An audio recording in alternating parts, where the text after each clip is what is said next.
దేవుడే క్షమిస్తాడు. దేవుడే క్షమిస్తాడా? నువ్వేమి పగ తీర్చుకోవా? ఎందుకని? దానియేలు పట్ల నిజాయితీగా ఉంటారు కాబట్టి. దానియేలు దేవునికి నిజాయితీగా ఉన్నాడు, నేను కూడా అలా ఉంటాను అని. అందుకనే నువ్వేం చేయవు, పగ తీర్చుకో. ఇంకెవరు దానియేలు లాగా ఉంటారు? దానియేలు లాగా నిత్యము నిజమే మాట్లాడాలి. అసాధ్యం కదా అది. నీకు సాధ్యమేనా? పదే వారికి సాధ్యం. దేవుని నమ్మిన ప్రతి బిడ్డకి సాధ్యం. ఈ రోజు నుంచి నువ్వు అబద్ధాలు ఆడవా? సత్యమే చెప్తావా? చెప్తాను. సరే, ఇప్పుడు నువ్వు ఎవరికి చెప్పినట్టు? యేసయ్యకి చెప్తావు కదా. అప్పుడు నిన్ను దేవుడు ఏం చేస్తాడంటే దానియేలును ఆశీర్వదించినంతగా ఆశీర్వదిస్తాడు. యవనులు దేని చేత తమ నడతను శుద్ధిపరచుకుందురు?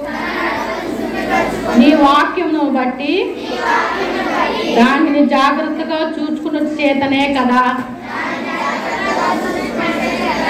ఇప్పుడు అర్థమైందా ఈ మాటకు అర్థం?